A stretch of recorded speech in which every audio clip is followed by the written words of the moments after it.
and we welcome you to Fenway Park in Boston. You are just in time for the second pitch of the day. Tim Wakefield, the knuckleballer, facing Gerald Williams. It is a gorgeous day here in Boston. It rained yesterday, and today it is just a glorious spring afternoon, Memorial Day, 1997. Tim Wakefield falls behind, 3 balls and no strikes. Jeff Cirillo will follow, and Dave Nilsson batting in the third hole today. The 3-0 pitch is The Red Sox have come home from disastrous road trip, having lost 7 and a comebacker to Wakefield. 1 gone in the first. Now look at the starting lineup.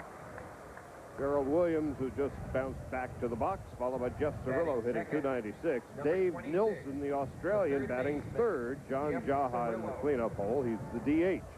Jeremy Burnitz in center field, batting 5th. Matt Mieske 6th. Mark Loretta, second baseman, batting 8th, and then the catcher, Mike Matheny.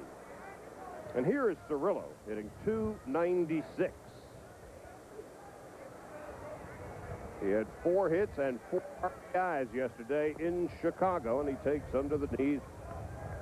The home plate umpire is Terry Kraft. Chuck Merriweather at first, Jim Evans at second, Larry McCoy at third. Inside and high, 1 ball and 1 strike. What you see at Tim Wakefield is what you get. He lives and dies by the flutter ball. And historically, popped up in the infield. Mo Vaughn been a hurry, and he's there, and he makes the play. 2 gone. Historically, what knuckleball pitchers will give you is plenty of innings and about a .500 record. And here is Dave Nilsson, number 14. the first baseman with 5 home runs and 24 RBIs, hitting .298 on the year. Playing first base today because John Jaha has a tender left foot. So Nilsson, normally the DH, is playing first base, and Jaha, normally the first baseman, is designated hitting.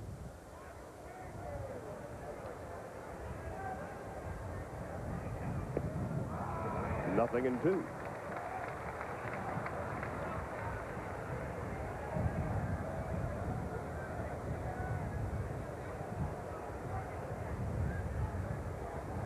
Not quite a sellout on this Memorial Day Monday. Up high, 1 ball and 2 strikes. Aha. Tim Wakefield tried to sneak a little fastball in there. You see so many knuckleballs from Tim Wakefield. Every once in a while, he will do that when he gets ahead in the count. And that's drilled into right field for the first hit of the ball game. Dave Nilsson singling to right.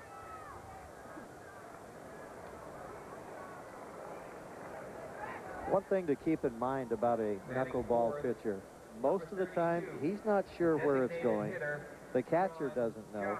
The hitter doesn't know. Therefore, the defense, I've always felt, Charlie, is a little more difficult to defend against a hitter with a knuckleballer out there because you're not sure. You pretty much know what a hitter will do with a fastball or a curveball or slider. With a knuckleball, it's nobody knows a thing. And now here is Jaha, who hit his 11th home run of the season yesterday, 25 RBIs, and the wind is blowing in from center field, so the wind will have an impact on the knuckleball of Tim Wakefield today. That's a fastball and a strike. Nothing in 2. Usually knuckleball pitchers would rather throw the pitch into the wind, even though it does aid the hitter. If they hit the ball well enough, obviously the wind will carry the ball. But in this case, Wakefield, when it's on, it works every which way. It was on then, and there is no runs and a hit for the Brewers. Red Sox get their first at-bat coming up Memorial Day, 1997. Charlie Steiner along with Jim Rooker, and we welcome you to Fenway Park in Boston. And Nomar Garciaparra is back in the lineup for the Red Sox today, having missed 3 games with a tender hamstring. He'll be leading off, followed by Darren Bragg and Will Cordero. Mo Vaughn, whom we spoke with before the game, has some rather caustic comments about his lot in life in Boston. You'll be hearing later on today. Followed by Reggie Jefferson, Tim Naring, Troy O'Leary, John Valentin, and the catcher Bill Hasselman. And pitching today is Ben McDonald. Well, the big right-hander, 5-3 this year, an ERA of 4.60. Ben McDonald, if you want to get your manager to fly off the bench or your pitching coach, just start getting the ball up early. And that's usually the case for McDonald. He's 6'7", so pitching down for him can be difficult at times. But that's the one thing to keep an early eye. If he gets the ball up early, usually he has a pretty rough time out there. And that will keep his defense busy. Dave Nilsson at first, Mark Loretta at second, Jose Valentin at short, and Jeff Cirillo at third. The outfield, Williams, Burnitz, and Miskey. The catcher is Mike Matheny, and the pitcher is Ben McDonald. And here's Nomar Garciaparra, who missed the past 3 games with a tender left hamstring. Hitting .283, but they'd like to see his on-base percentage pick up a bit, .330 in that category. And the first pitch of the day from McDonald is inside for a ball. We're in the bottom half of the first. Brewers with a base hit and nothing else in the top half.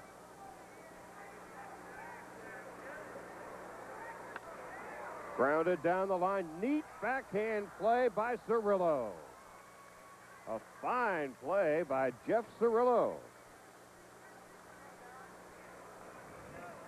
Well, Phil Garner praises this ball club. A lot of youngsters here learning a couple of years in the big leagues. This is a fellow to watch in the future. Great play, the longest throw that a third baseman will have to make, and it is right there.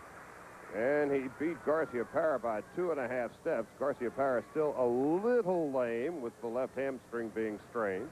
Brings up Darren Bragg. Connecticut born and reared, came over last July from the Seattle Mariners in the trade for Jamie Moyer.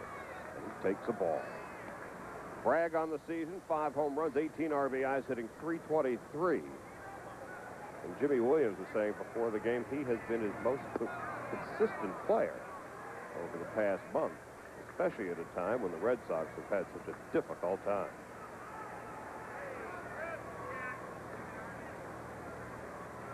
One ball, 1 strike, 1 out.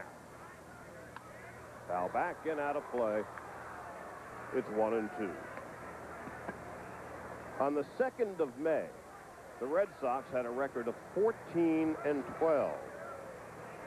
Since then, they've gone 4-15 and plummeted to the basement in the American League East with a record of 18 up, 27 down, and they trail the Orioles by 12.5 games. Swung on and missed, strike 3. So Ben McDonald with his first K of the day. Milwaukee just coming in last night from a series in Chicago in which they took 2 out of 3 from the White Sox. So it's important to get off to a good start. Milwaukee having a rough time on the road this year, but winning 2 in Chicago, a big shot on the arm, and this would be another one if they come out of here with a win today. Will Cordero takes a strike. Cordero with 7 home runs, 24 RBIs, hitting .308 in his 6th big league season. Takes it inside, a little chin music. No intent there other than to back him off the plate a bit. 1 ball, 1 strike. 2 gone, bottom of the first.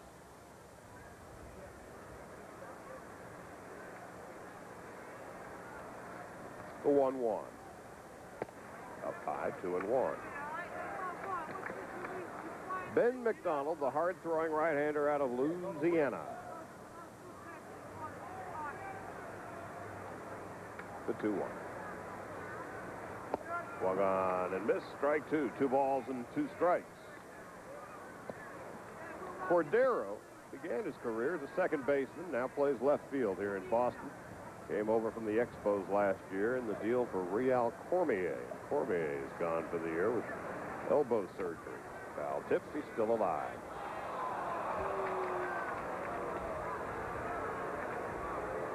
So we will be getting highlights from a host of other afternoon games throughout the day. Kenny Mayne is in our baseball studios today.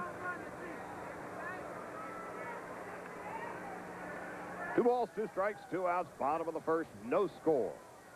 Ben McDonald to Will Cordero, and this crowd is quiet. The 2-2. Outside, ball 3. Quiet at the ballpark, but the phone lines are burning up. The radio talk shows are going crazy. The newspapers have just been blasting this team. Strike 3 call. And so nothing across for the Red Sox in their half of the first. Scoreless after 1 from Boston.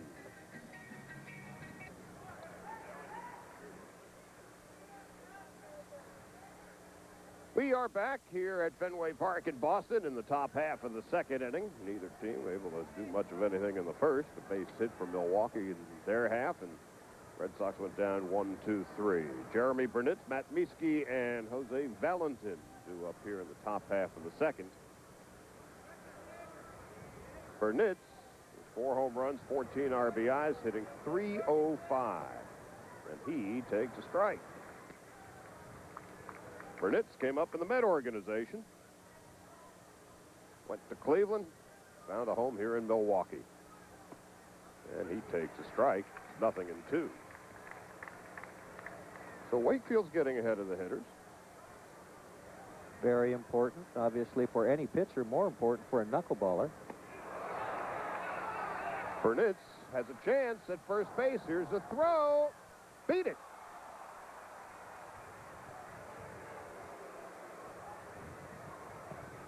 Chuck Merriweather on top of the plate. The umpire at first base. Catcher Bill Hasselman really didn't have much of a chance as Jimmy Williams is coming out to discuss the issue. Well, the tendency so much is to follow the ball. That's rather obvious, but to me, it looked like Mo Vaughn in self-preservation, and that might have been a pretty good collision there, and Mo has somewhat of an advantage, but watch his foot. It looked to me like Mo, trying to snatch that ball and cheat a little bit, came off the bag just a little too early. Nice job by Hasselman, really just trying to knock that ball down, but look at Vaughn's right foot. He's pulled it off the bag. And he does a good job. Yeah, he does a good job. And there goes Burnitz, and here's a throw to second base, and he has been caught stealing. Burnitz thought he made it. He is caught stealing at second base. Umpire Jim Evans punching him out. Well, that's aggressive baseball, and that's a Phil Garner trademark, and especially with a knuckleballer. Very difficult to catch a pitch that's moving so much and not thrown that hard, so you would expect a good jump, bang, bang play, and in this case, a little bit of a high throw, and may have gone either way in this case. It looks like the Red Sox might have gotten a break there. Looks like they did, didn't it? 1 ball, 1 strike, but it's a good play. Here's Burnitz with 9 stolen bases on the year, and you've got the knuckleballer on the hill, and you've got to figure that it's got to be a perfect pitch, a perfect throw. It was both. Fouled off and out of play, 1-2 to Miske. Miske wasn't even going to play today. Mark Newfield was supposed to be playing, but he had neck problems and was a last-minute scratch, and Miske was inserted into the lineup. 2 home runs, 11 RBIs, hitting .337. Pitch is in the dirt, 2 balls and 2 strikes. No score, top of the second. Well, just an example of how difficult it is to defense a hitter with a knuckleballer out there. You throw that pitch so slowly, you would assume that a batter would pull that ball, but when you look at the outfield and infield, everybody pretty much straight up, except for the shortstop, Nomar Garcia-Parra. He is playing a little bit to pull, but when you hit the ball in the air, you would expect the outfield to be a little more around toward left, but they are straight away. That's Jose Valentin on deck. And it's foul tip. So the count remains full, 3-2, 1 out in the top half of the second inning.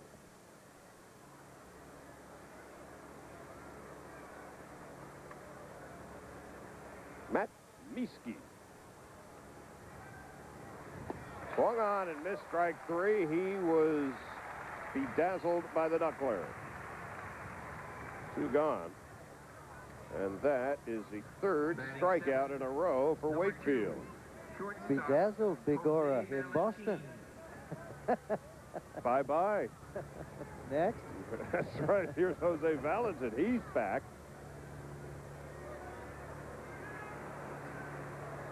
So he's going to take a whack at it and miss it. Nothing in one. Valentin, 2 home runs, 14 RBIs, hitting .236. So we have a Jose Valentin and a John Valentin.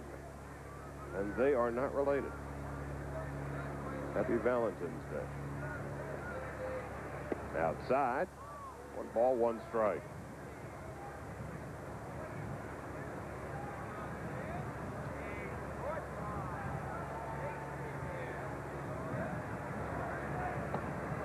That's strike 1 and 2.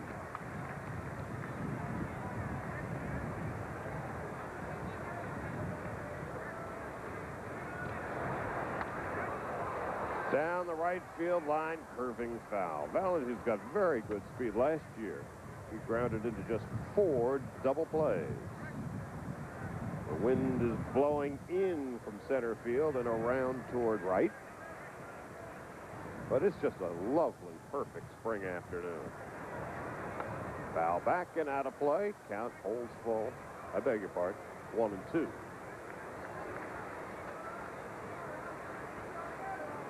Mark Loretta on deck and the catcher Mike Matheny to follow.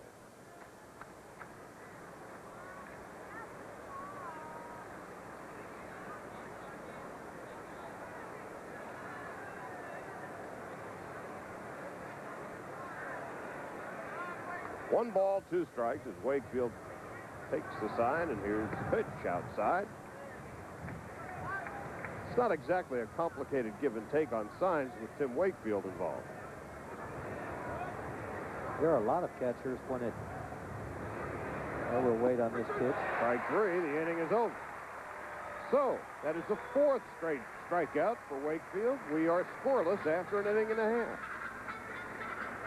Doesn't it? Beautiful day here in Boston. Bright blue skies, puffy white clouds. Charlie Steiner along with Jim Rooker as we head now to the home half of the 2nd inning. We are scoreless. It's the Brewers and the Red Sox, Mo Vaughn, followed by Reggie Jefferson and Tim Naring.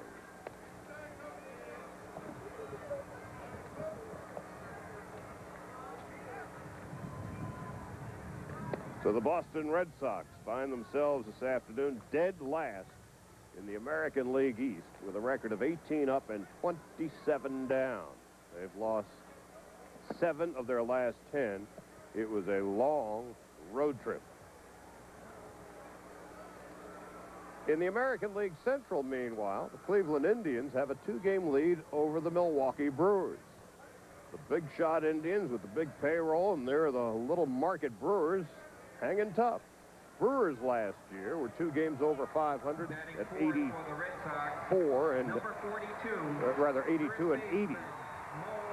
And this year they're 22 and 22. So the numbers certainly do suggest Brewers are a 500 team, and considering what they put on the field every day, it's quite a tribute to Phil Garner and the spirit he has engendered in this team. Here's Mo Vaughn. And he takes the strike. Vaughn, 10 home runs, 27 RBIs, batting .307.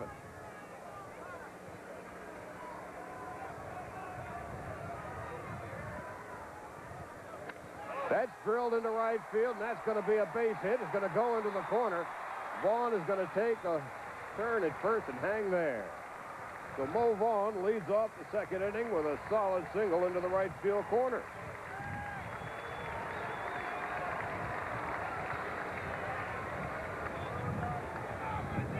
You see the target low, but the pitch is up, and we talked about McDonald, whether he gets the ball up or not. Mo Vaughn, obviously a much better low ball hitter, lifts the ball, but this is a nice job in right field by Matt Miesky. Although Mo Vaughn does not run that well, you still have to get over there in a hurry before that ball hugs that corner in right field. And here's Reggie Jefferson. He takes high for a ball. Jefferson, 6 home runs and 24 RBIs. And he is having a very solid season offensively.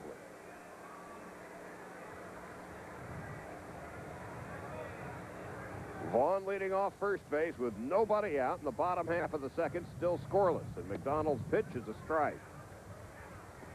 1 ball, 1 strike, nobody out. Jefferson came up in the Reds organization, moved on to Cleveland, and then Seattle. And has historically had trouble against Gentle Ben.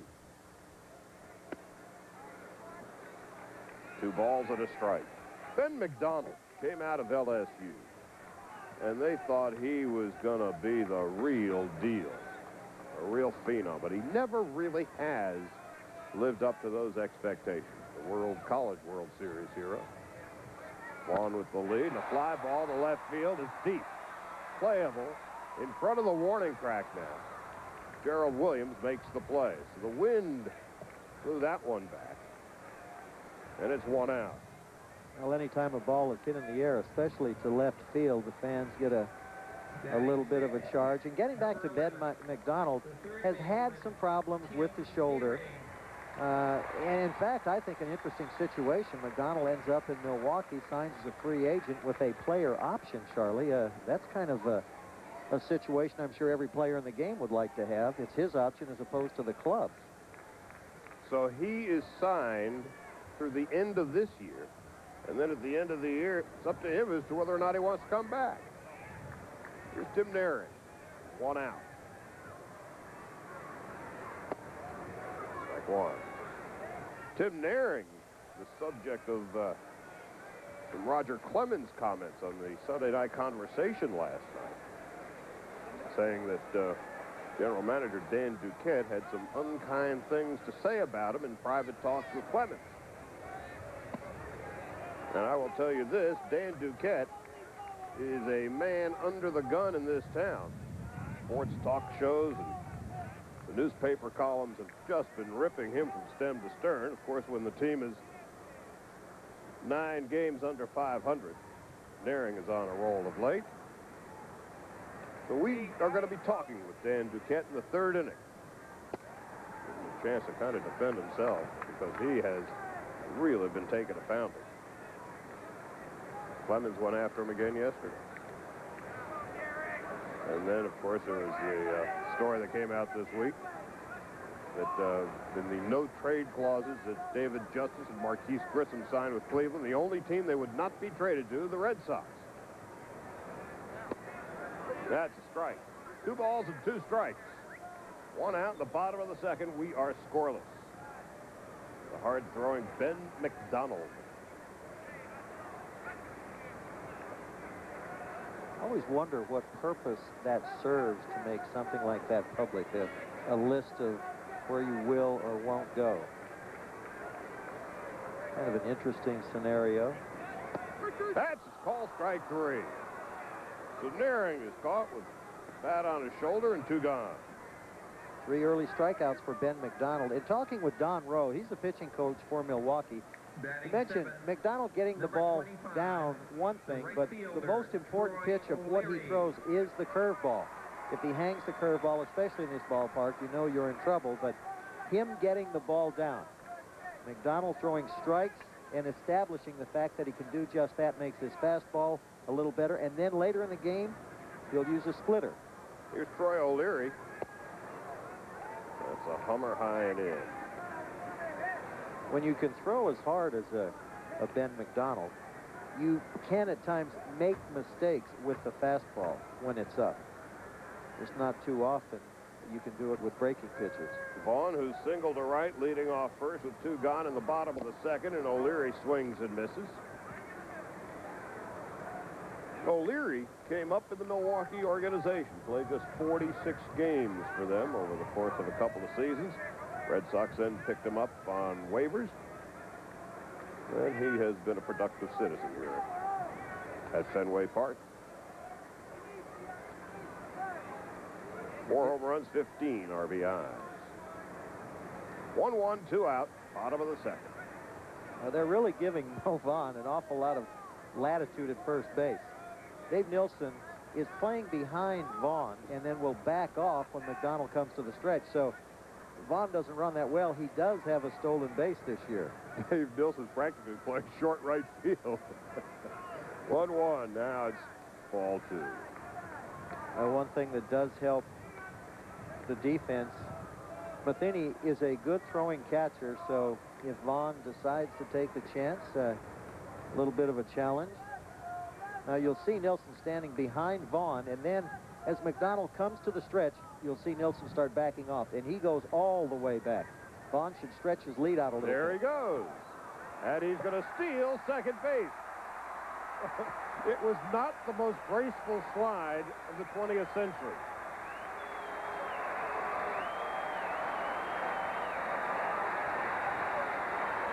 That was a 4.3 on the Richter scale.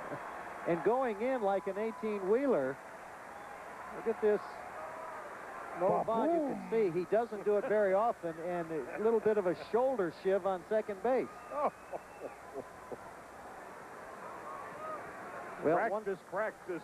Yeah. What's he say about Mo Vaughn? I mean, he's going to give you everything he has. And that O'Leary swings and misses. So it's 3 balls and 2 strikes and 2 outs. Fun at the old ball yard, huh? Yeah. That's what it's all about. Matheny, by the way, had a tough pitch to try and throw on. It was down and in. The catcher had to try and backhand the ball, and in haste, couldn't find the handle. Yeah, that was Mo Vaughn's second stolen base of the year, as O'Leary grounds to second to end the inning. Oh, we had some fun here in the bottom of the second. It is scoreless, and we have a guest coming up in the third inning, Dan Duquette, the embattled general manager of the Red Sox, will be joining us soon. Okay, guys, we're big on showing defense. The Orioles and the Yanks here. O's up 1-0. B.J. Surhoff with the liner. Derek Jeter, he's after it. He's got it. Well, that's what happened. An out. 1-0 still. Yeah, we've got a pretty good rookie on display here today. Shortstop Nomar Garcia-Parra, who missed the past 3 games with a strained left hamstring. He is back. And his second base partner, double play combination partner, John Valentin, back in the lineup today as well. Valentin had missed the past few games with a strained left wrist. As we begin the top half of the third, Mark Loretta, the second baseman, leading it off, followed by Mike Matheny, and then we'll go to the top of the order again, and Gerald Williams.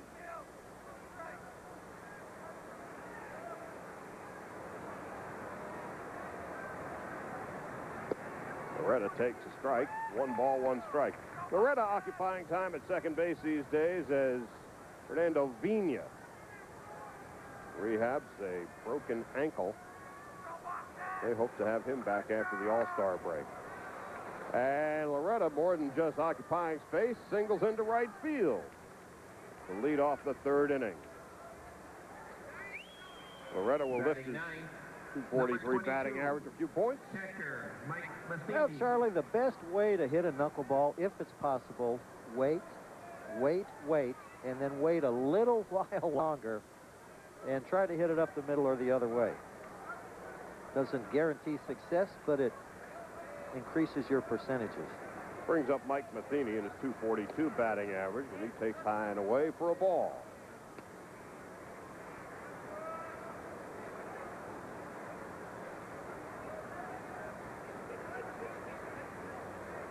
Loretta has no stolen bases. He's been caught stealing 3 times. Vaughn is holding him at first, and Wakefield's keeping an eye on him.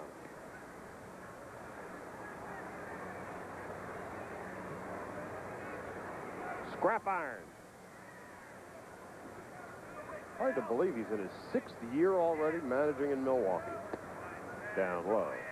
1 ball, 1 strike. Well, if there's ever a ball club that mirrors the personality of a manager, it's this ball club with Phil Garner running things. He took charge the day he took over this ball club. The fact that he's been able to keep the Brewers competitive with all the bad publicity that that franchise receives, with its antiquated ballpark and the difficulties of being a small market team. And there's a line drive base hit into left field. And so now the Brewers have something going here in the top of the third, first and second, and nobody out on the single by Matheny. Somewhat of a bonus when you have your 8 and 9 hitters lead off an inning. Loretta got a base hit on the knuckleball that was up a little bit. This one not up as much, but more in the middle of the plate and down. So Milwaukee has something going. And that brings up Gerald Williams. We are joined in the booth now by the general manager of the Boston Red Sox, Dan Duquette, as he watches a double play ball. 1, 2. That was a nice, easy 6-4-3 double play as Gerald Williams bounces out, and that brings up Jeff Cirillo with Mark Loretta at third base. Well, 1-2, what's new? Dan, with this kid playing shortstop, we've heard an awful lot about him. I saw Nomar Garcia-Pera play in the College World Series, and he looked like he was going to be quite a player, and he's done that for you. Yeah, he's really picked up the team, and you can see his shortstop skills there. He picks up the ball nicely and gets a nice feed to Valentin on the Vaughn. But he's done a great job offensively, and we're glad to have him back. He had a little muscle strain over the weekend in New York. He wasn't able to play there, but we're happy to have him back in the lineup today. Cirillo with a fly ball into short center field. The convergence there, and the play is made by Darren Bragg. Dan Duquette will join us in the bottom half of the third inning. We remain scoreless after 2.5 at Fenway Park in Boston. The announcers are the ones in the Blazers. I'm Charlie Steiner with Jim Rooker, and Dan Duquette, the general manager of the Boston Red Sox, is joining us here in the home half of the third inning. You have been a man under the gun in this town of late. Can't turn on a talk radio station or look at the newspapers without Duquette being bad. How difficult a year has it been for you? Well, we got off to a good start. The last couple of weeks have been a struggle. We haven't gotten very good pitching. But that's the way it is in Boston. Everybody wants the Red Sox to have a good team, and we hope to have a good team. But we went through a real tough stretch, and people look at things other than the ball club when you do that. But hopefully when we get back home, we'll be able to get back on track. John Valentin's going to double into the left field corner. Big turn. He's going to make it.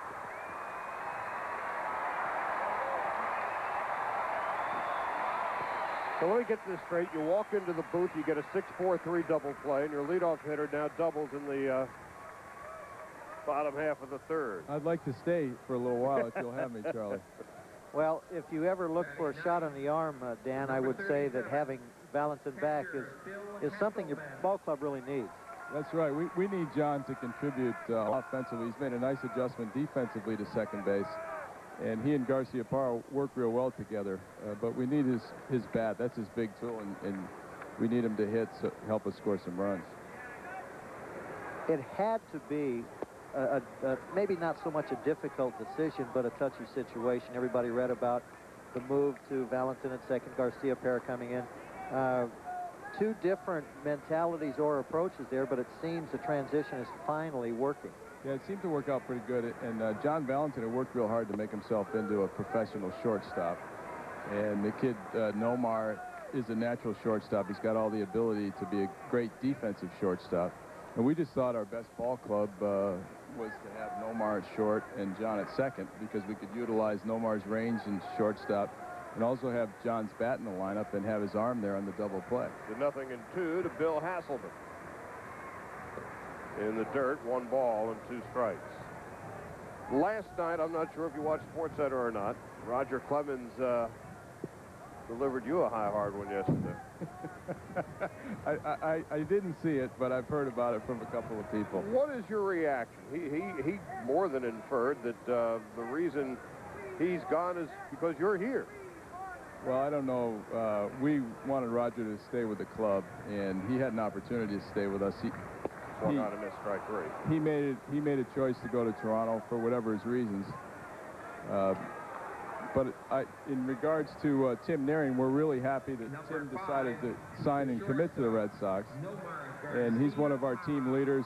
and he's doing a nice job. He helped us get off to a good start with his bat, and he's really taken hold and done a good job defensively at third base. And Tim made a commitment to the fans of Boston, and the organization made a commitment to him, and we're real glad that he decided to stay in this city. 1 out, 1 on in the bottom of the third, and here's Nomar Garcia-Parra, who is 0 for 1, having grounded to third base in his first at-bat in the first inning. What is your plan now here, Dan? Swung on and missed strike one. Are you rebuilding? What do you see for this franchise a year or two down the road? Where are you now with regard to your plan? Well, we hope to have a good ball club this year. As I said, our pitching's struggling. If we can get a little bit more pitching, we can stabilize our ball club. We brought up Jeff Suppan, who pitched a good game Saturday in New York. Is he here to stay now? He's just 22 years old. This is his second chance with the Red Sox. Actually, his third. But he looks a lot more confident now, and we hope that he's going to stay and develop as a good, solid starting pitcher. Beyond that, we've done a good job building up our minor leagues the last couple of years. Garcia-Parra is the first graduate from our draft in '94. We got some other good pitchers at AAA. Brian Rose is off to a great start. He's 7-0. Carl Pavano, another big, strong right-handed pitcher, won 16 games at AA. Had some tendonitis, but now he's starting to get into form. He's won a couple of games. And we hope that they, along with a second baseman, Donnie Sadler, can give us another couple of ball players to help supplement our ball club. The key is how the pitchers are going to replace the loss of Clemens, how those young pitchers come along the next couple of years. So you're really looking more down the road. Obviously, anything you can do this year is gravy, but the view is 98 and 99? Well, the view is that we'd like to bring up a couple of good players from our farm system every year. We had brought up Valentin and Vaughn and Seeley and Naring, but we didn't have a lot in between, and we'd like to be able to bring up a couple good ones every year. We have expanded our scouting efforts worldwide, as have a lot of clubs, but I think you're going to start to see the yield here in the next couple of years with Garcia-Parra, Rose, Pavano, Donnie Sadler. We got a young center fielder in AA, Michael Coleman, who could be able to help us. So that's really what we'd like to do. But we would expect that we could have a good competitive team. We did not expect to be 10 games under 500 at this point, and hopefully we're not going to remain there. Hopefully we'll be able to make a comeback like we did last season. 3 balls and 2 strikes to Nomar Garcia-Parra. We are in the bottom half of the third of a scoreless game at Fenway Park, and swung on a miss, strike 3, 2 gone. This past week, the Indians made a big commitment to David Justice, Marquise Grissom, and Jim Tomei, and $80-something million for the 3 of them. Number 56. Mo Vaughn. Is that the kind of a guy that you would want to make that kind of a commitment to over the long haul? Is he the guy that you could build this franchise around, and is that something you're prepared to do?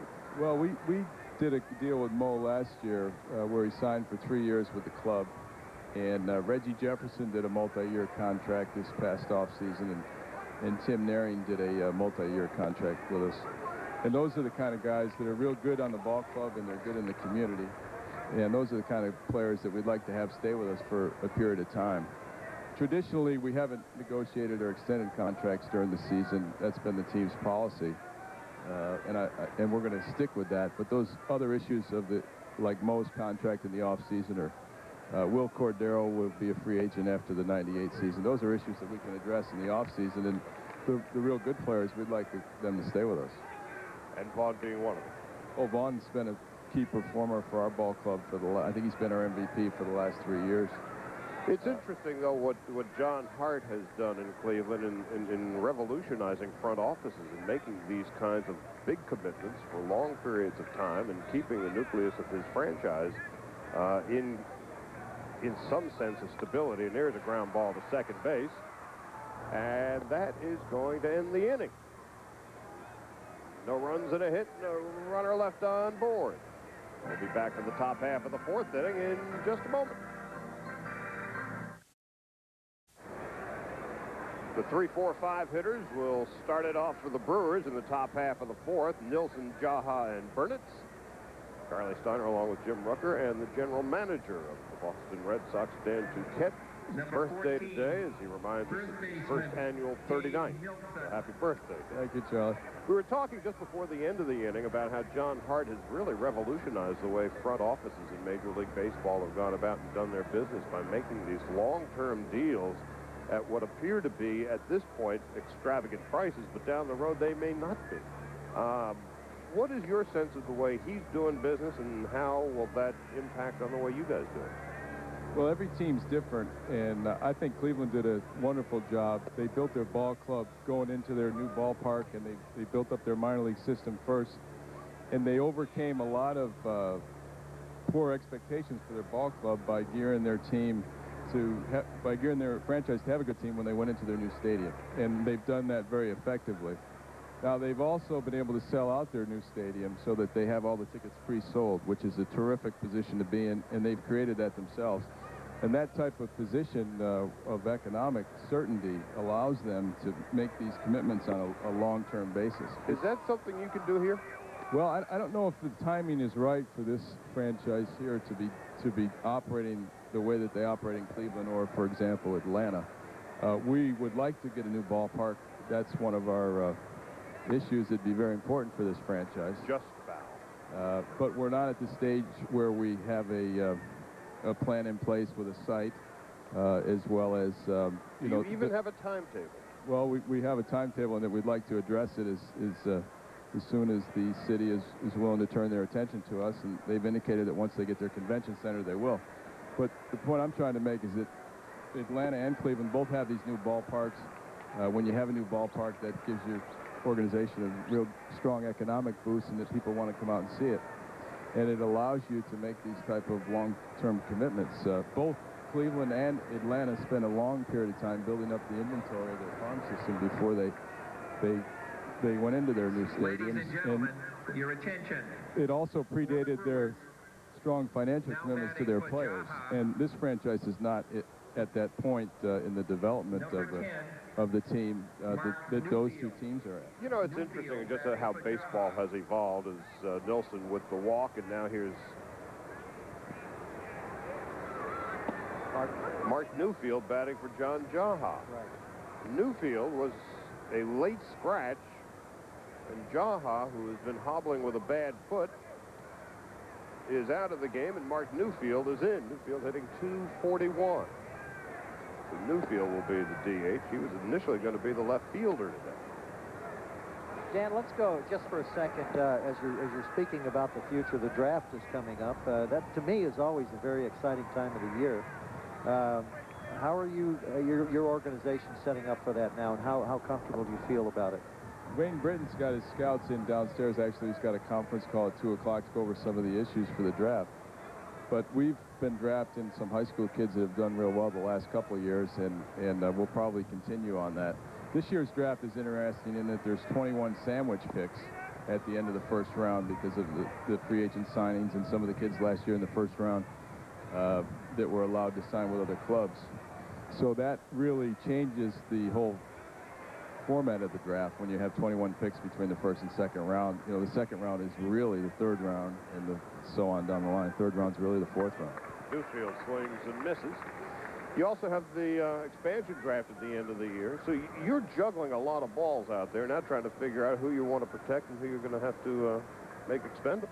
The expansion draft is another opportunity to evaluate what you have, and of course the two teams coming in, Arizona and Tampa, they're very serious about putting a good competitive club on the field very soon, like they did in Florida and Colorado. Newfield strikes out, pinch hitting for Jaha, and that brings up Jeremy Burnitz with 2 outs. Center fielder, Jeremy Burnitz. Correction, 1 out.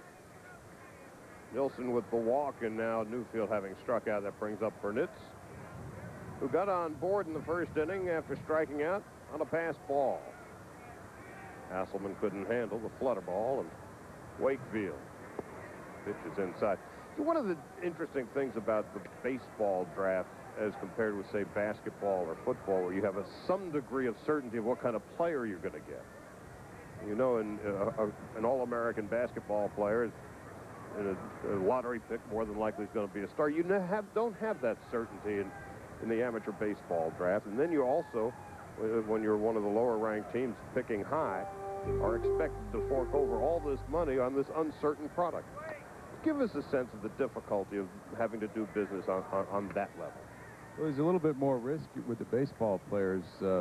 As you said, a lot of the college basketball players and football players go through their development, or most of it, in college basketball or in college football, and they're ready to step in and do a good job. In baseball, it's a little different. The fine skills that you need to develop to be a big league pitcher or to be a big league hitter have to be done in a forum, generally, with other potential big league pitchers and big league hitters. And there's a training program that's ongoing once you get into professional baseball. So that creates more risk for the teams if they prepay or give out large signing bonuses, because they take on the additional risk of the training program or the development of the players before they get to the major leagues and help your major league ball club. 1 out, 1 on. We're in the top of the 4th of a scoreless game at Fenway Park in Boston, talking with the general manager of the Boston Red Sox, Dan Duquette, as Jeremy Burnitz takes inside. It's 3 balls and 1 strike. There was another disturbing piece of news for the Red Sox in the paper the other day with the signings of David Justice and Marquise Grissom and their no-trade clause. The only one team in their no-trade clause was, we don't want to go to Boston. What has happened to the image of the Red Sox that something like that, A, gets out, and B, it's the Red Sox's mentor? And you as general manager, how do you fight it as the second base is stolen by Nilsson? Well, I don't know the particulars of Justice's contract or Grissom's contract. I do know that they're 2 fine professional players. And Grissom, I'm familiar with from Montreal. We helped Grissom develop the skills that he has in his career. He started his career with the Expos. And when I was the farm director there, actually I saw his first day in pro ball. And one of the things that we did to help him is that we assigned Tommy Harper to help him develop his hitting and fielding and base running skills that he has utilized. So I don't know exactly why they wouldn't want to come to Boston. But is there an image problem, a perception problem, or what do you see when you hear that? What's wrong? I don't have an answer for you, Charlie. I can tell you that guys like Tim Naring, who had an opportunity to play elsewhere, took less money to play here with the Red Sox. Reggie Jefferson would have an opportunity to be a free agent. He signed here, and we're happy that they did. But, you know, long-term, we'd have to have some concern, but I don't have a good answer for it. Garcia Parra makes the play to end the inning, and we'll be back in the bottom half of the 4th inning. We are scoreless. Dan Duquette, thanks for joining us. Okay, thanks a lot, Charlie. Well, I get the feeling, Jim, that Dan Duquette would have preferred to spend his 39th birthday with 2 guys other than us.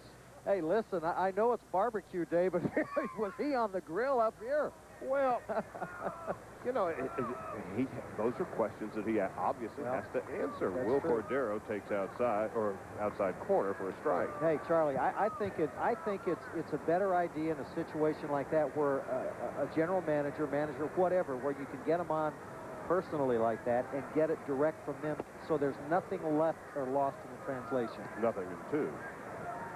But the question about Mo Vaughn, I was looking at the lineup today, and the way it's set up, you have Cordero and Vaughn, and it's Will Mo with their first names, and I guess that was one of your questions. Will Mo stay? Kenny May, what's going on? Oh, a whole bunch of stuff. The Yankees were down to the Orioles by 1-0 in the 3rd, 2 on, and the runners are going, and so is the ball. Tim Raines taking it deep to left center. It's back. It is back. It's coming back. The runners are coming in. Duncan scores. Girardi scores. A triple for Raines. Scores 2-1. It was 3-1 when he came in on a fielder's choice. And then Bernie Williams. I'm not sure what the pitch is, but it tastes like chicken. It's out of here. 4-1. And here it is no score, and Mo Vaughn takes under the D's for a ball. So the New York Yankees, who are very happy to see the Red Sox leave town, losing 2 of 3 to the Bo Hose. McDonald, hardly. 1 ball, 1 strike. Even a Mo Vaughn finds it difficult to catch up with a high fastball. And Vaughn having just a so-so season for him. McDonald has been on top of his game here in the first third. Drilled the other way and foul. We're seeing somewhat of I think, a unusual situation here today. It's become a pitcher's day so far. Only 5 hits in the ball game. Both Tim Wakefield and Ben McDonald have been on top of things. McDonald with 6 strikeouts, and his season high is 7. So he's been on top of his game.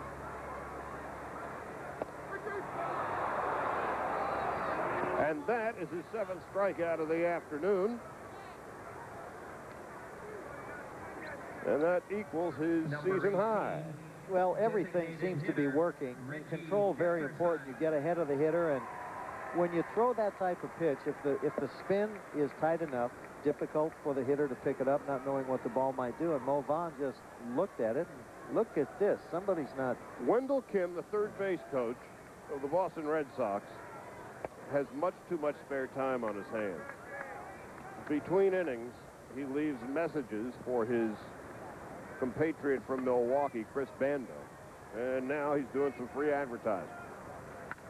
And that's drilled to center field and deep, but playable. And Burnitz makes the catch to end the inning. Nothing across for Boston. Scoreless after 4 at Fenway Park. Mariners and Twins first inning, and Joey Cora not only getting singles for his hitting streak, but going deep, back and gone. Still plenty of good seats available. Mariners get out quickly on a home run by Cora. 1-0. Back to you guys. And the air conditioning is clearly blowing out toward left at the Metrodome this afternoon. And here the wind is blowing in at Fenway Park in Boston. That's a couple of the reasons why it is scoreless here in the top half of the 5th inning, as Jose Valentin leads it off, to be followed by Mark Loretta and then Mike Matheny. Tim Wakefield has 5 strikeouts on the day, and he starts off the 5th with a strike. And Ben McDonald already has matched a season high with 7. So a pitcher's duel. The slow junk of Tim Wakefield is singled into center field, as opposed to the hard stuff of Ben McDonald. So Valentin is 1 for 2, having struck out in his first at-bat, and that brings up Mark Loretta, who singled to right in his first at-bat. Second baseman, Mark Well, that ball Loretta. stays up just enough. Nice job by Valentin, staying back on the ball.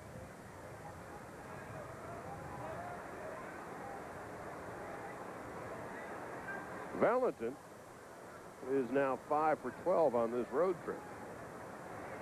And he is kept close to first.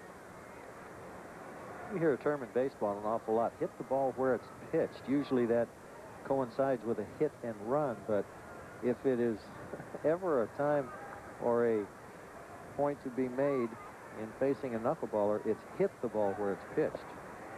Or just touch it somehow. Yes. Willie Stargell said that was like eating soup with a fork, trying to hit a knuckleball when he would face Phil Niekro. 1 ball and no strikes.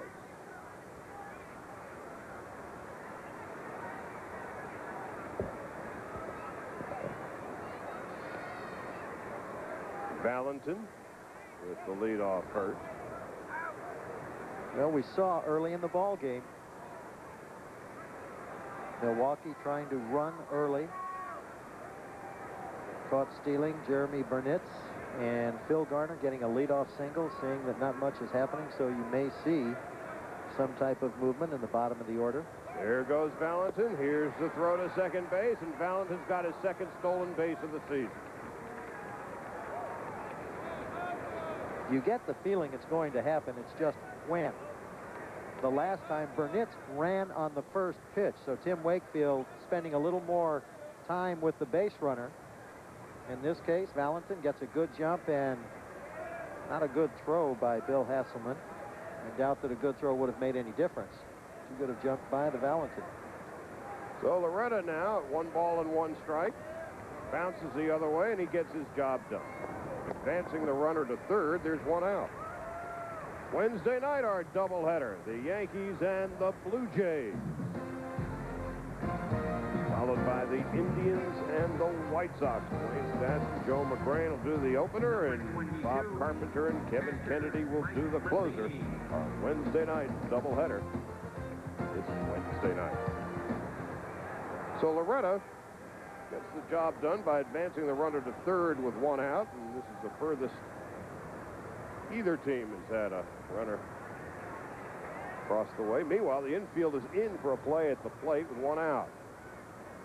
Mike Matheny, who singled to left in his first at-bat, has 11 RBIs on the season.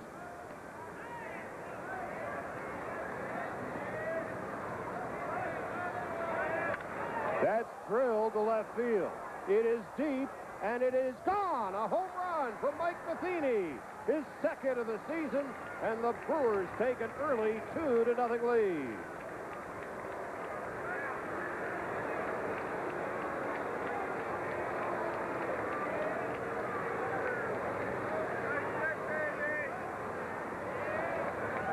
That is only the second home run that Tim Wakefield has allowed this year. Ball staying up a little bit right around the belt.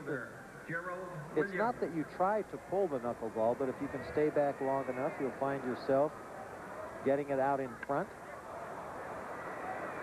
And there's a base hit into left field for Gerald Williams. Takes a long turn and returns to first. So all of a sudden, they are beginning to get to Tim Wakefield.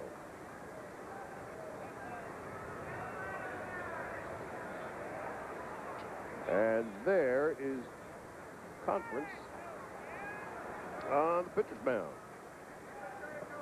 Joe Kerrigan, the pitching coach for the Red Sox, is trying to get Tim Wakefield to settle down. He's only thrown about 65 pitches, so until this inning, obviously, as we mentioned, both pitchers doing a fine job. Kerrigan worked for Dan Duquette in Montreal. In fact, he came to Boston before Jimmy Williams was hired as manager. Struck some strain. Williams being ushered back to first. Jeff Cirillo is nothing for two. Usually the manager wants to hire his coaching staff and not the other way around. And that's drilled to second base. Could be a double play. There's one, there's two. The inning is over, but two-run score on the home run by Mike Matheny. We are halfway home at Fenway, and the Brewers lead it 2-0.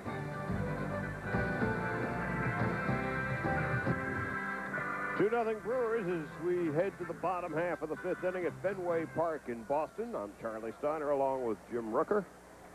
Wishing you a happy Memorial Day, 1997. It is just a glorious afternoon here in New England. Tim Naehring is going to lead it off in the bottom of the fifth, to be followed by Troy O'Leary and John Valentin. They are the 6, 7, and 8 hitters, and if anything should happen, Bill Hasselman, the catcher, batting ninth. And here is Ben McDonald with 7 strikeouts on the day, and first pitch is under the knees and outside for a ball. Naehring is one of the 7 strikeout victims in his first at-bat in the second. To third. One gone. Jeff Cirillo makes an easy play.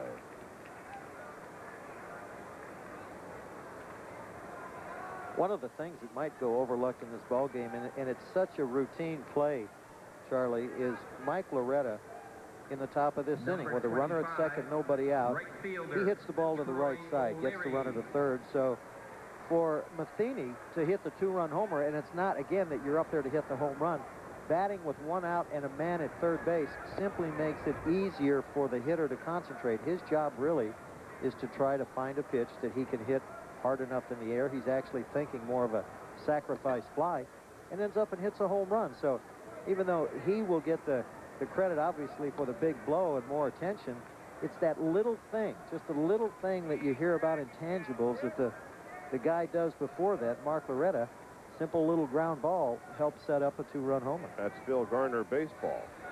Troy O'Leary is nothing for one, having grounded to second base in his first at-bat.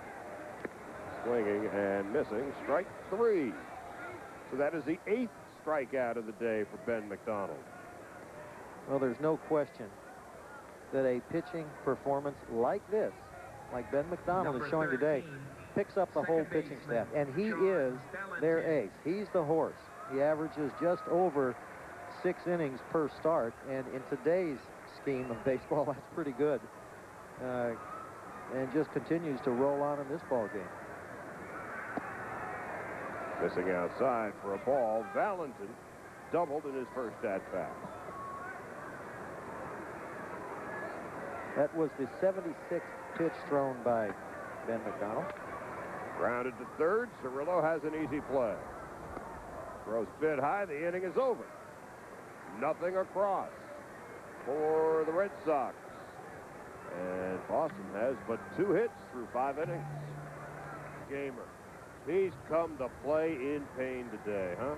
Broken arm's not going to deter him on this Memorial Day. Welcome back to Fenway Park in Boston. It's 2-0 Milwaukee as we head to the top half of the 6th inning, and a little bunt. Dave Nilsson, 0-1. Nilsson 3 for 4 with a double and a couple of RBIs last night in the Brewers win over the White Sox. The Brewers and White Sox are really developing quite a little rivalry. Last year, of course, Bill Garner and Terry Bevington got into a fight. And the players who were looking in utter disbelief. Well, they had a minor little shoving match last night over what Chicago thought was stealing of signs. Pop to second base.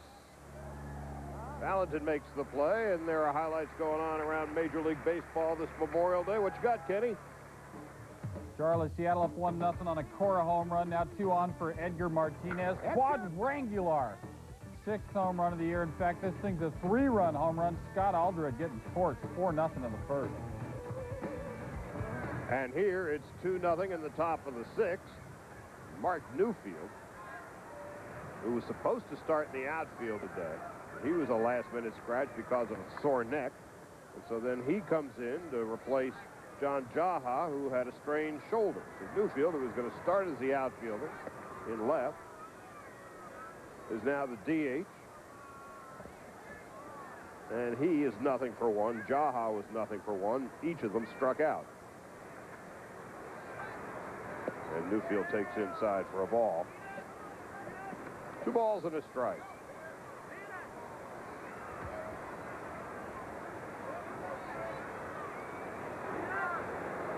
And that is drilled deep to left field. It is way back. It is high off the wall. Newfield better hurry. The throw to second base. Out at second base.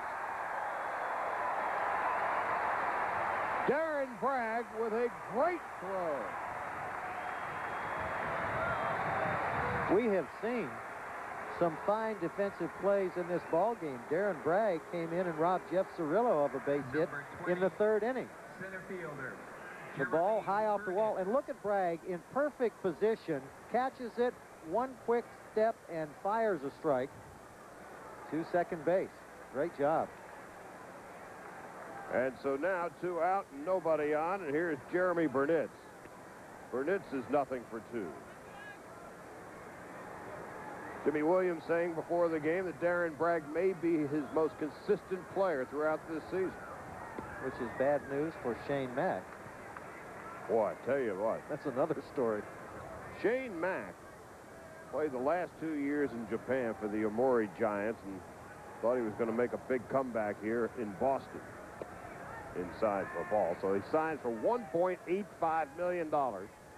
He's the 25th player on the roster. Has 30 at-bats all year. Wants to be traded. And that's a strike. And who's going to pick him up for $1.8 million, not having done much of anything at all this year? So the Red Sox are really saddled with him and he with them. Well, he has 30 at-bats, batting .300, no home runs, 1 run batted in. And it was a platoon situation early in the year, but Darren Bragg has won that spot outright, at least at this moment. Inside. Jerry Burnitz. They've been hit by that pitch. If you're going to get hit by a pitch, it might as well be a knuckleball. Number 30, right fielder, This is Mark Newfield being thrown out at second base. Well, he's watching the ball and really making the trot and realizes now I better get it in gear, and it's too late. He was admiring his work before it was a completed work of art.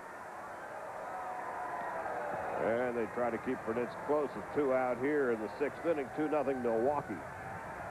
Matt Mieske is 0 for 2, having struck out and bounced to short.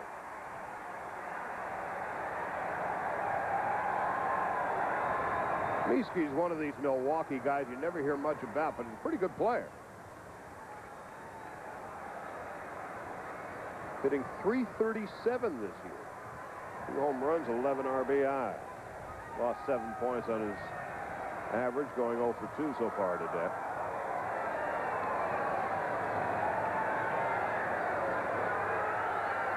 There's one tag, Charlie, a player nor a team wants to have put on him, and that's that overachievers. I don't really think that applies to Milwaukee. I think, again, as I said earlier, they mirror their manager. They grind it out. They come hard to play and play 9 hard innings. But they don't have a big thumper. No. John Jaha's their leading home run hitter with 11, but he's only got, about 25 RBIs. They don't have a real ace. Oh, I guess Ben McDonald is, but when you think of the great hard-throwing right-handers in the American League, he's not the guy that immediately jumps out at you. They don't have the real charismatic fireman. They've got 25 players who come to play every night. They're a 500 team as Valentin makes the play to end the inning. No runs, a hit, a runner left. After 5.5, still 2-0 Milwaukee. 85-year-old Fenway Park on Memorial Day. Charlie Steiner along with Jim Rooker as we head now to the home half in the 6th inning, and the Red Sox have managed just 2 hits against Ben McDonald, who is pitching a very solid game. He's already got 7 strikeouts, matching his season high. Bill Hasselman leading off here in the bottom half of the 6th, and Hasselman is one of the 7 strikeout victims. Takes a strike. McDonald has consistently been ahead of the count all day. Hasn't walked anybody. Swung on and missed, strike 2. So McDonald actually pitching about his best game of the season right now. Tim Wakefield's been solid too, having given up on a 2-run home run in the top half of the 5th to Mike Matheny. 2 runs and 7 hits for the Brewers. 0-2-0 for the Red Sox. The 0-2 in the dirt, 1 ball and 2 strikes. Hasselman to be followed by Nomar Garciaparra and Darren Bragg.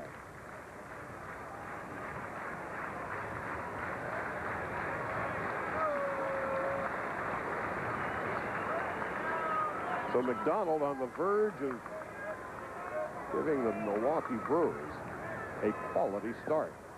Swung on and missed, strike 3. That is the 8th strikeout of the day, the 2nd time Hasselman has gone by the wayside. Well, Ben McDonald is just 2 strikeouts away from a career high. And this could have been the splitter. As we mentioned earlier, fastball, curveball, he'll establish those 2 pitches earlier in the ball game. And then as you get to the second half of the ball game, you're going to see a little bit more of that split finger pitch. That one was a dandy. That's 9 strikeouts for McDonald. 10 his season, a career high. He's already surpassed his season high. And Garciaparra is 0 for 2, and he struck out once. Only Valentin and Jefferson have not been struck out at least 1 time by McDonald. Off the fist at first base, Nilsson makes the play, 2 gone.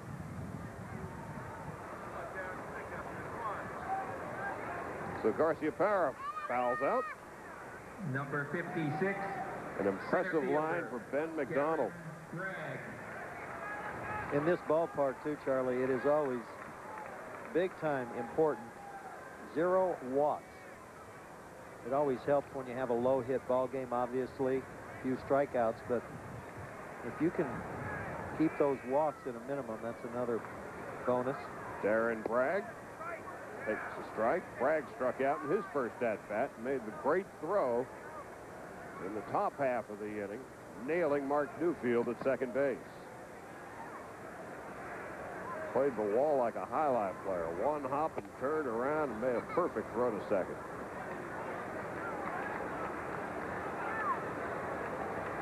Bragg has seen his batting average drop 5 points this afternoon. 0-2. The 1-1. Drilled to second base on one hop. Loretta makes the play, and the inning is over. Another 1-2-3 inning for Ben McDonald. 2-0, Brew Crew. Manager Phil Garner's Milwaukee Brewers are a 500 team, just 2 games behind the Cleveland Indians. And how does he rate his club's work to this point?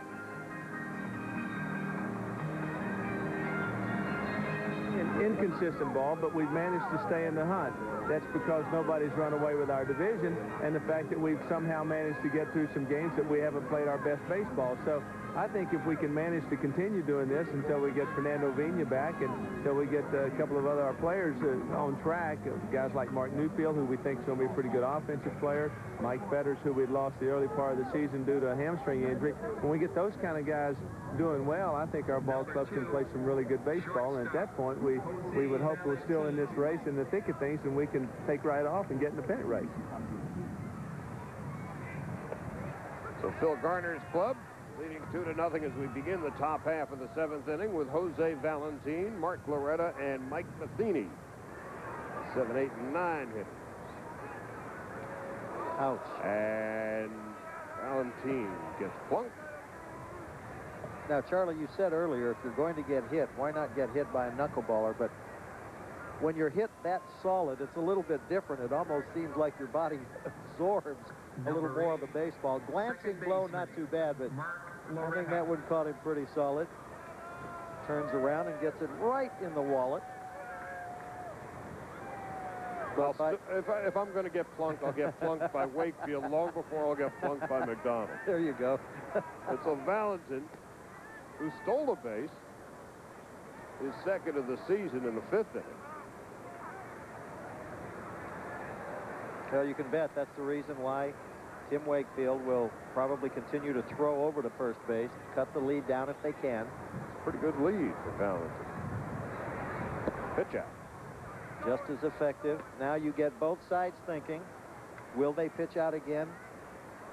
Would the pitcher dare go 2 balls and no strikes? You don't really like that idea when you're down 2-0 at this point. So it opens up more options for Phil Garner, and it really turns into a guessing game for Jimmy Williams. They're at double play depth in the infield, straight away in the outfield. 1-0, 2-0. Correction, 1 ball, 1 strike. Home plate umpire Terry Kraft. It has been a very quiet crowd as the Red Sox now have some double barrel action in the bullpen. Kerry Lacy is a right-hander. Chris Hammond, who is supposed to start the game today, is the left-hander in the bullpen. Hammond was scratched when the Red Sox were rained out last night. Wakefield was supposed to pitch last night, so they pitched him today instead, so Hammond relegated to the bullpen.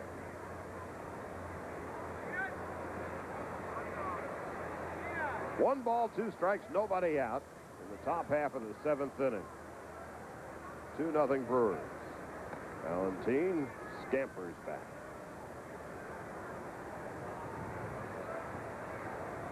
Normal situation, when you do have the rain out, everybody has moved back a day, so you would assume that Hammond would have been the automatic starter tomorrow, but the Red Sox hadn't even listed a starter, where Milwaukee has gone ahead and done that. Well, the Red Sox also don't have any left-handers in the bullpen, so they can use Hammond now as a left-handed reliever. They have nobody. Well, the thing about it is, though, Charlie, to me anyway, the most important thing, your starting rotation. The bullpen is in such disarray right now with the Red Sox, and there are no guarantees that Hammond can come in and do the job, and you may be hurting yourself in 2 areas as opposed to the 1. And then also there's a chance maybe the Red Sox have something going with everything happening here as it has been so far. You don't know if they're thinking about making a move of some kind. Grounded to second base. This should be a double play. Oh, a bad throw. A great slide by Valentin. Garciaparra is down. Nice play behind the dugout by a youngster. And to second base goes Loretta.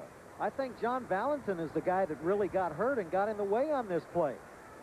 He's coming across the bag expecting perhaps Garciaparra to flip it to him. And Garciaparra is limping as well as they look at Valentin. Right, well, Valentin. The runner was going to make Did some the throw disturbance. go off the back of his head? Yes. See, when he came across the bag, he couldn't get out of the way, and Garciaparra, his throw, I believe, hit Valentin in the back of the head. Yeah, off the back of his head.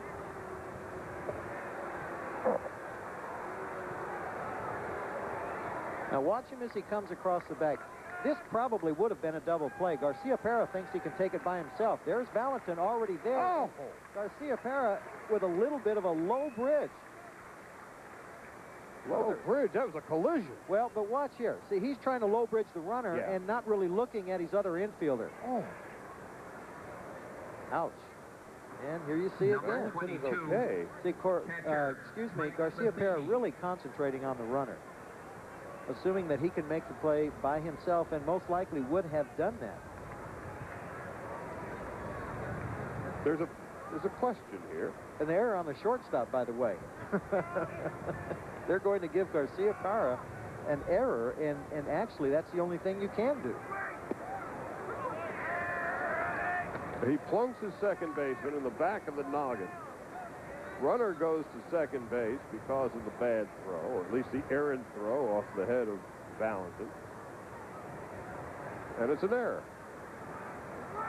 Now here is Mike Matheny, who homered and has given the Milwaukee Brewers a 2-0 lead. This is in the 5th inning.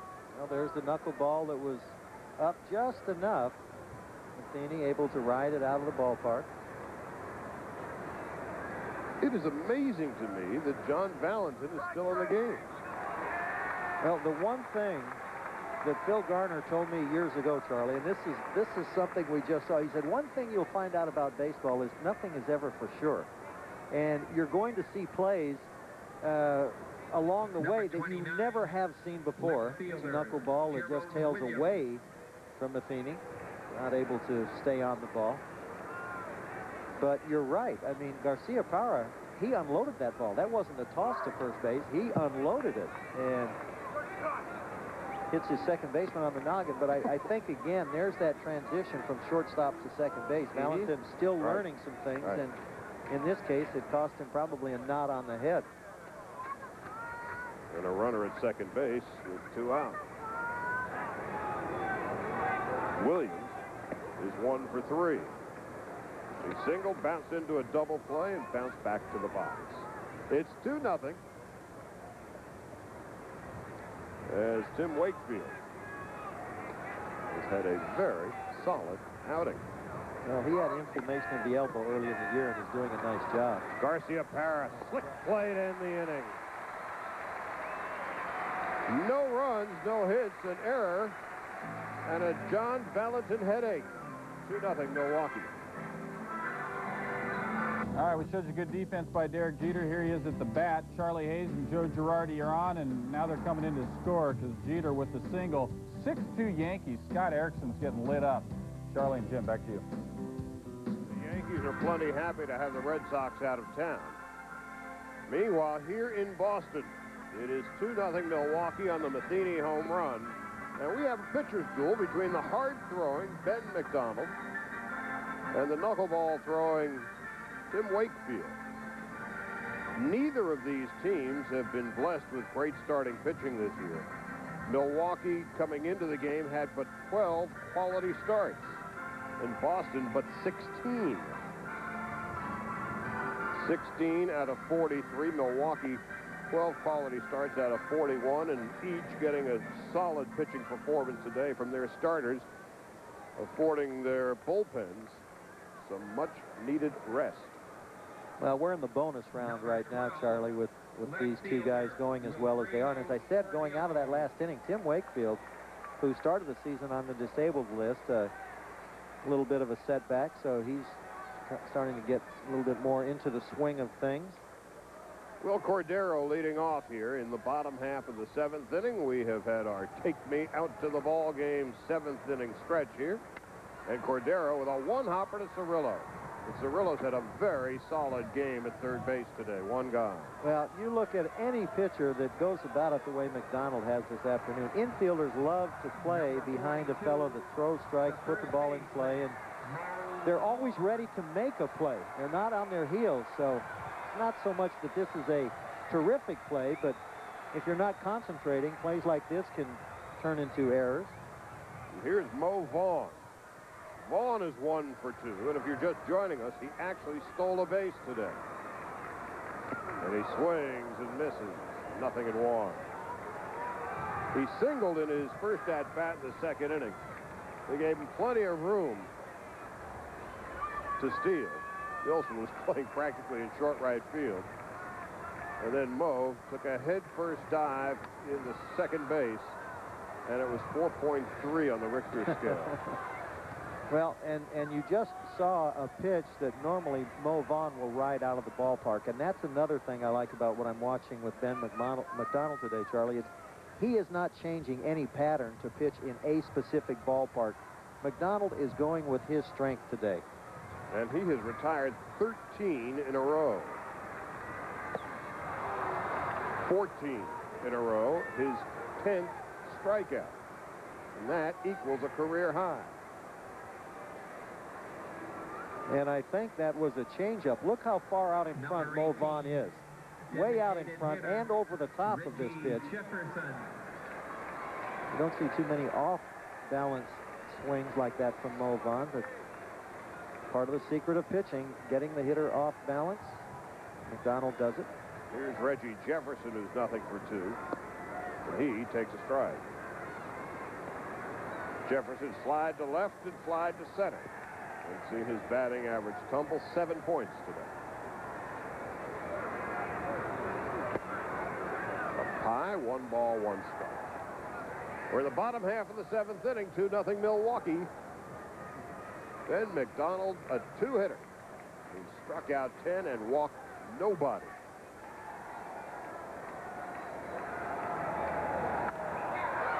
Fly ball, center field. Easy play for Burnitz. The inning is over. Nothing across. 14 straight for Ben McDonald in a hastily played game. It's 2-0 after 7. 2-0 as the Brewers hit in the top half of the 8th inning. They're 2, 3, and 4 hitters facing Tim Wakefield. Both starters still in the game. Wakefield has given up 2 runs and 7 hits. None to Cirillo, who's 0 for 3. Popped to first, flew to center, and bounced into a double play. But Cirillo has played a very solid game defensively at third base. And he swings. Watch out. No damage done, except perhaps the fist fight that's about to ensue for the bat. And now you go through the standard procedure. Somebody will go retrieve the bat because it's the gamer of that particular hitter, and they'll exchange it for another bat. Just to see the fans, there are some people here that don't know the SOP. But here comes the other bat. There we go. Thank you very much. And everybody's happy. It's baseball and you're an American. There you go. Where's the apple pie? And the hot dogs. No balls and 2 strikes. Now you have hitting gloves, pine tar, rosin, and a whirlybird.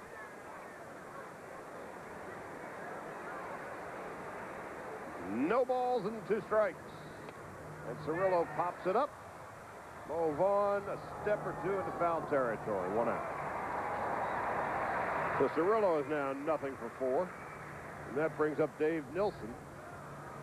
He singled to right, walked, stole a base, and popped to second. 14, first baseman, Dave Nilsson.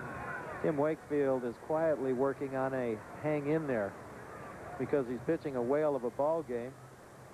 and down 2 runs, but in this ballpark, 2 runs many times, not nearly enough. But the wind has been blowing in today. Well, Matheny didn't care. He's the only one who pierced the wind. And it fooled Mark Newfield, I believe. Well, he was busy admiring his work. Newfield with what appeared to be an easy double off the green monster. Thought it was going to be a home run, and found out before it was too late he was dead duck at second base. 2 balls and a strike with 1 out in the 8th inning. Nelson's hitting pretty near 300 now, and he takes a strike on the knuckler. 2-2. 5 home runs and 24 RBIs for Dave Nilsson. Born in Australia, still lives there. He is one of 4 major leaguers from Australia, and as he singles the other way to the left field for a base hit, his 2nd of the afternoon. Craig Shipley, Graham Lloyd, and Mark Hutton, the other Aussies. But the first ever Australia to play in Major League Baseball, you take a look at Nilsson going with the pitch and singling to left, was a fellow named Joe Quinn, an Australian who played in Major League from 1884 to 1901. How did he get here? How did that happen? Who was the scout? That's what I'd like to find out. Mark Newfield takes a strike. Newfield singled in his last at-bat. Newfield wasn't supposed to play today. It was a last-minute scratch. He's been having neck problems.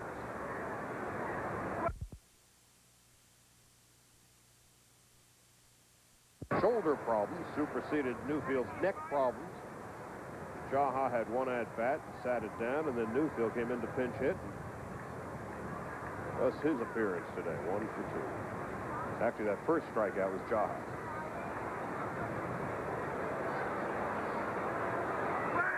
Wilson leads off. Is fouled. No balls and 2 strikes with 1 out.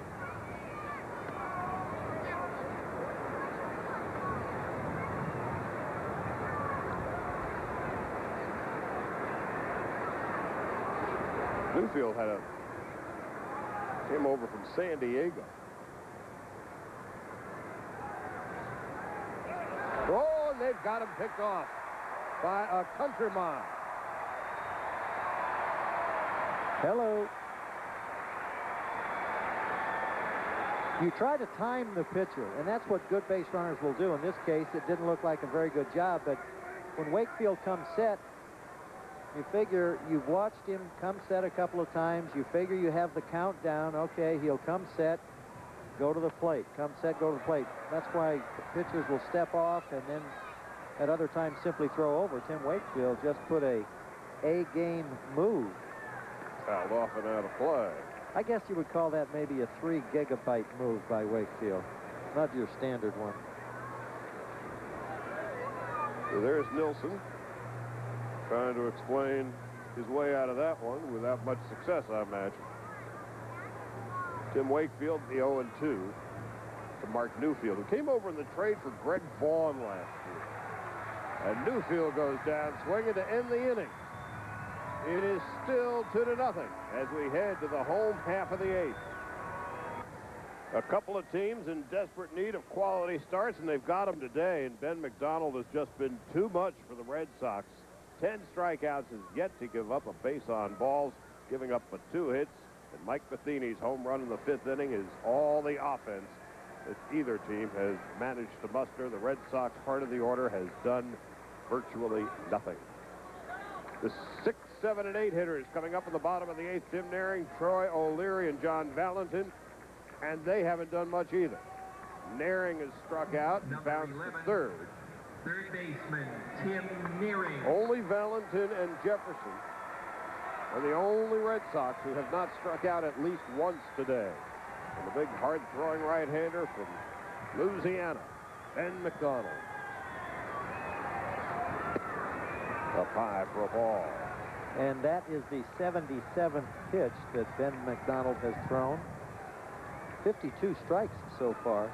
Phil Garner, by the way, believes in pitch counts. and usually he will not send a starter past 130 pitches. That's his line. 1 ball, 1 strike. McDonald is well within that.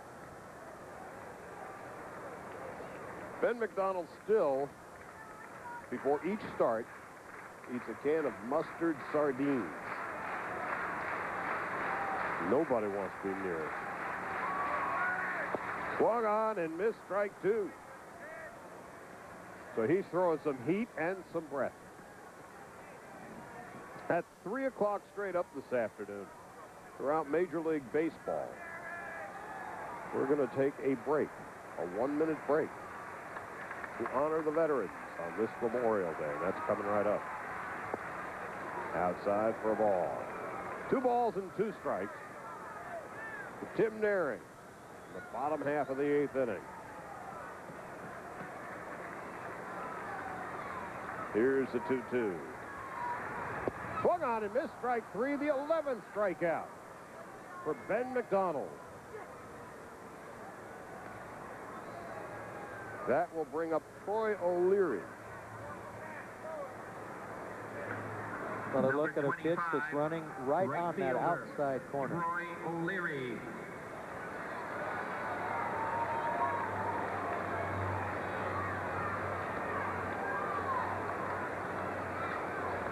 O'Leary is nothing for 2. And he takes a strike. McDonald has been ahead of the hitters virtually all afternoon. He's given up 2 hits, hasn't walked anybody. And has struck out now 11. And there's a line drive base hit into center field as Troy O'Leary gets the first hit since the 3rd inning. And now there's going to be timeout throughout Major League Baseball Ladies and gentlemen, for the boys and 1-minute girls, moment of silence in honor on of this Memorial Day, please rise and direct your attention to the center field message board for a moment of remembrance.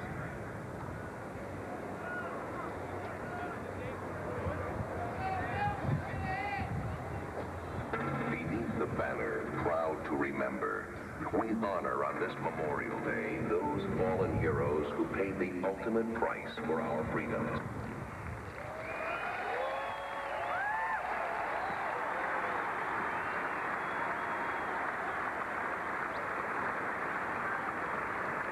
How about that?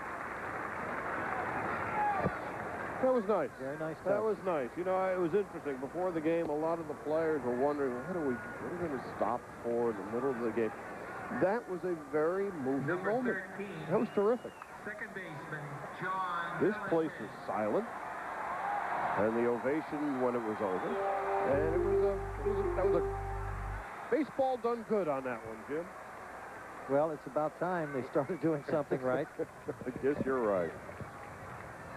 Here's John Valentin, and he is 1 for 2 and has one of the 3 Boston base knocks. Well, as we play it out, I think across the country, and maybe tomorrow we'll read in some cases what the effect of that was, the little celebration there, because I'm sure there are going to be some players, pitchers, hitters, or whatever, that are going to say, well, after that I did this or didn't do that. So this is a situation right now. The Red Sox have been looking for anything good to happen. And with 1 out, Valentin takes outside for a ball. Troy O'Leary singled to center field just before the honoring of our veterans on this Memorial Day. And with the sun now behind the clouds, it's beginning to cool off a bit. McDonald checks the runner. Here's the pitch. There's a strike. Ben McDonald hasn't had a pitch out of the stop position much at all with his overpowering stuff today. Well, this is the type of game that you know Ben McDonald is always capable of. Those were the kinds of games that, well, this is the kind of game that the Orioles were hoping for time and time again. Highly touted out of college.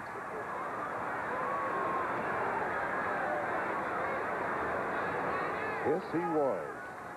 He was College Player of the Year in 1988 at LSU when he went 14-4 and struck out 202 batters in 152 innings.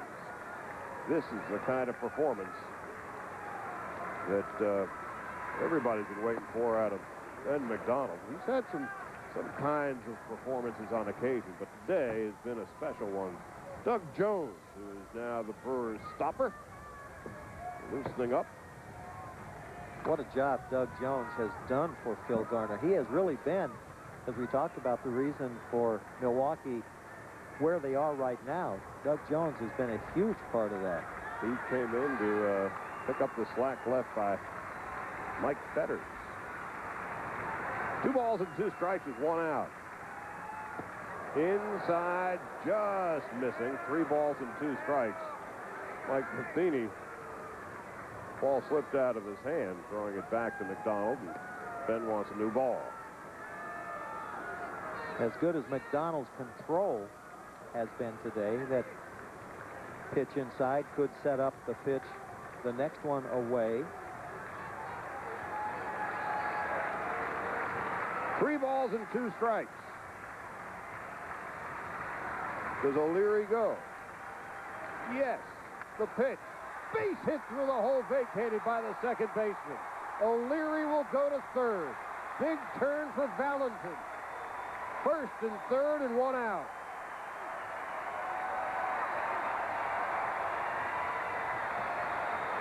As we said earlier, hit the ball where it is pitched.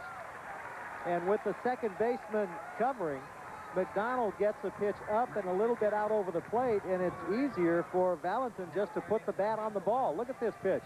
Up and out over the plate, so you don't have to try and take a pitch that's inside and fight it off the other way. The pitcher does the hitter a little bit of a favor there because he's not throwing the ball where he really wants to. Boy, this is a tough call right now for Phil Garner. I think this is where managing becomes very difficult. You have a pitcher out there that is just cruising along.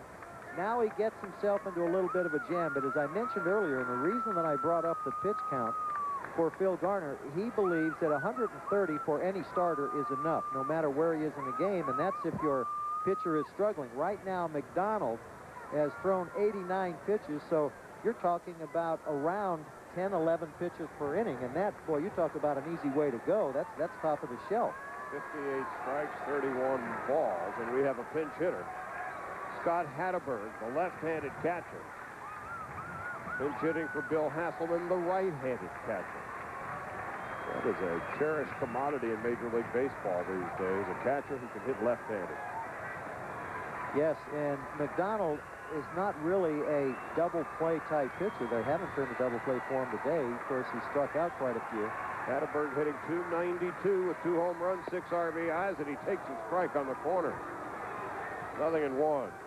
Red Sox are 0 for 4 today with runners in scoring position. Milwaukee's no great shakes, 1 for 8.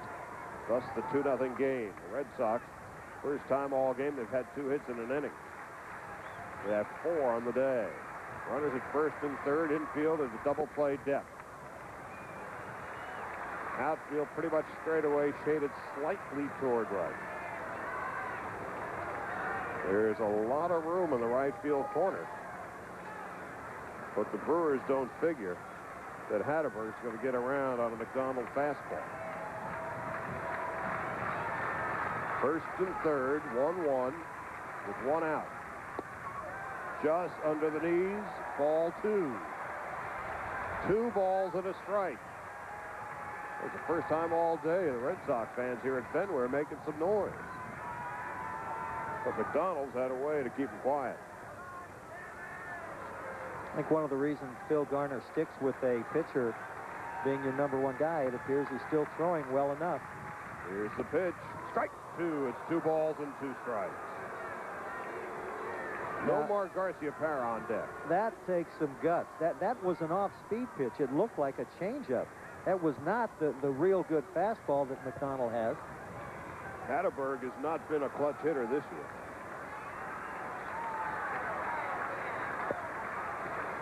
Two and two with 1 out. McDonald checks the runners. Here's the pitch. Steps off the rubber and has everybody moving. Back to their respective bases. It's somewhat of a scouting mission just to see if the runner at first. O'Leary at third and Valentin at first.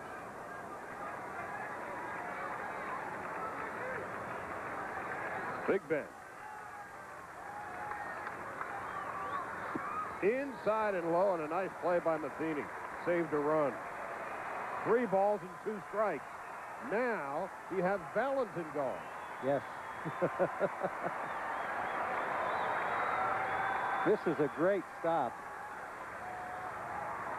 by Matheny. A breaking ball in the dirt, backhanded, picked it so nicely. 3 and 2. Matheny wearing one of those hockey goaltender mitts.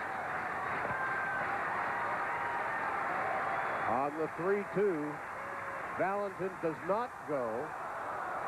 McDonald steps off the rubber and has Valentin scampering back. Well, any other pitcher probably would have been able to make that play, Charlie. At 6'7", it's a little more difficult. You see McDonald, he's, I think, initially doing this just to see what the runner's going to do. But a guy that is a shorter, a little tighter in his delivery could have stopped and made the quick throw and got the pick off. And this may cost McDonald. It's obvious what the base runner was going to do. Valentin was on his way.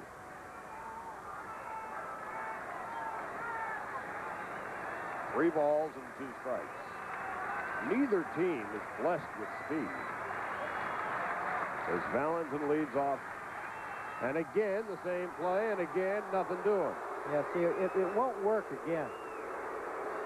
Gimmick plays very seldom. You can't really try to use them back to back. And that McDonald had his shot, and he just missed it. That's the only thing he hasn't done right today. There goes the runner. Here's a pitch, foul tip. The Red Sox now, as a team, have 19 stolen bases on the year, with Mo Vaughn having stolen one today. They are dead last in the American League, and that's Jimmy Williams. The Tigers, on the other hand, lead the American League with 58 stolen bases. Well, Buddy Bell has done a great job with that team this year. He has. The pitching has gotten a little better. They can score some runs, the Tigers can. So it's 3 balls and 2 strikes, and you begin to wonder whether McDonald has been expending all of his concentration on the base runners and not on this 3-2 pitch. There goes the runner. Ball 4. Bases loaded. That's one of the few times that Ben McDonald tried to make a perfect pitch. It looked like he's going to make the move, but it looked like McDonald tried to backdoor a breaking pitch on 3-2, which is very difficult, but as well as things have been going for Ben McDonald today, figured it was worth a try. So the fellow that's been warming up in the bullpen, who is 11 out of 11 tries, Doug Jones, will get another shot at it. So Doug Jones coming on. The fireman has got a lot of water to douse this fire. Bases loaded, 1 out. And they're coming onto the track for the running of the first race in Pittsburgh, a field of 10. Sammy Sosa is going to the front. Deep drive to right center. It's back, and it is not caught at the wall. They round the far turn. Sammy Sosa in front. Guy chasing ball races second. Turning into the stretch. Sammy Sosa just did get there. Wins it. Cubs up 2-0. Full field of 10 now coming on for the second race, going 360 feet. Tony Womack going deep to right center. Doug Blandville can't get there. And Tony Womack in front as they turn into the stretch. Back-to-back inside the park home runs. Well, at least the opposite teams did it. This thing is nuts. And here in Boston, Doug Jones is on in relief. Nomar Garcia-Pera is up with the bases loaded and 1 out. Shane Mack is the pinch runner for Hatteberg, who walked now with the bases loaded and 1 out. And the pitch to Garcia-Pera. Ball 1. Shane Mack at first base, the free agent, a $1.8 million pinch runner. Ouch. Times have changed. Drilled drilled down the left field line, but foul. Garciaparra got a pitch he liked and just got out the front just a hair. Well, this is a major difference. Everybody on the Red Sox has been facing a hard ball, fastball, sharp curve, splitter. Now you're getting just the opposite in a Doug Jones. It's the slower, and slowest type of pitch you're going to see, so it takes more patience. Just under the knees, it's 2 balls and a strike. Doug Jones has no maneuverability. Bases are loaded. The Red Sox first serious threat of the day. Garciaparra, who missed the 3 games in New York with a hamstring pull, pops it up. Short right field. Could be trouble. Down the line, it's foul and out of play. Matt Miesky went as far as he could go. Got off to a slow start. Yeah, this is where the wind plays in the hitter's favor. This ballpark will add points to a lot of hitters. A lot of balls that are in play in other ballparks go out of play here, and especially on a day like this, a pop-up down the right side will be blown into the seats. That was swirling toward right. And into the stands. So it's 2 balls and 2 strikes, 1 out, bases loaded, the pitch foul tip. Garciaparra just got the tip of the bat on the ball. Another thing to keep in mind, Charlie, unlike Ben McDonald, Jones is more of a ground ball type pitcher, so your percentage, your increased percentage of getting a double play is a little better. Garciaparra, in his brief stay in the bigs, has had more than his fair share of success with the bases loaded. Popped up, right field. That'll be enough to score a run and advance a runner to third. So it was more than a pop-up. It was a pretty good fly ball into routine right field, but it was enough to drive in the first run of the day and move Valentin to third. So Garciaparra knocks in the first run of the afternoon and gets an RBI in the process. And that brings up Darren Bragg with 2 out, and Bragg is nothing for 3. Now that was a nice job by Garciaparra. The pitch was in. Number 56. So Center fielder. he had to adjust, get the hands in, and really fight the ball off the other way. Strong enough to get it deep enough to knock in a run. Bragg struck out in the first inning and then bounced to second base twice. So first and third, 2 out. And Jones delivers a strike. And if the Brewers can get out of this inning, they'll be very happy to do so.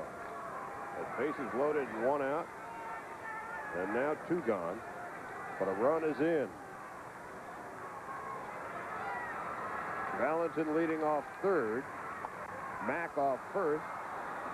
Little foul ball near the third base dugout.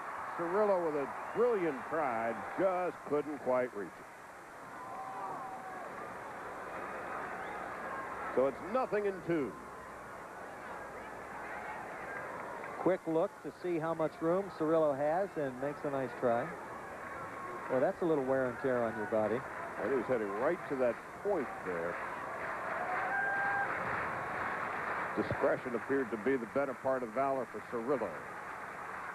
0-2, 2 out. Bottom of the 8th, 2-1 Milwaukee. Darren Bragg. Right back to the box. Doug Jones is going to get out of the inning. The Red Sox score a run and leave 2. As we head to the top half of the 9th, it's the Brewers 2 and the Red Sox 1. Interesting with a run in the bottom of the 8th. Chris Hammonds is now on in relief for the Red Sox. Tim Wakefield having pitched well today, giving up 2 runs and 8 hits. So you mentioned with Boston not having any left-handers in their bullpen, Chris Hammond will come on. He's 1-3, has made 6 starts this year for Boston. Pretty good fastball, an excellent changeup. He was initially penciled in to be the starter today, but when the Yankee-Red Sox game was rained out last night, Wakefield, who was scheduled to start last night, got the start today. Hammonds was sent to the bullpen, and he right now is the only left-hander the Red Sox have in their bullpen. And when you think that Boston has on the injured list Steve Avery, left-handed starter. Butch Henry, left-handed reliever, who, when he comes back from the injured list, he'll probably start. And Brett Saberhagen, who knows if and when he'll ever come back. He is also on the Red Sox payroll. They've got three pretty good pitchers if and when they're healthy. And now here is Jeremy Burnitz leading off the top half of the ninth. And across the inside corner, that's a strike. Burnitz struck out twice and was hit by a pitch. So he is officially nothing for two, but he's been on base twice. Foul down the first base line and out of play. When he struck out in the second inning, it was a pass ball on the third strike.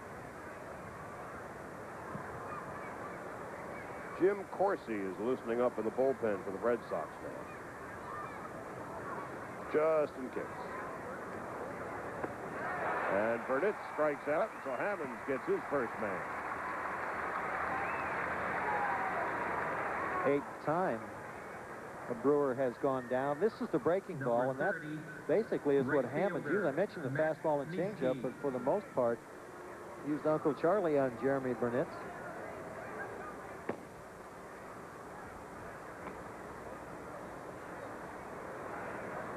Brings up Matt Mieske, who is nothing for three, a strikeout, a couple of groundouts.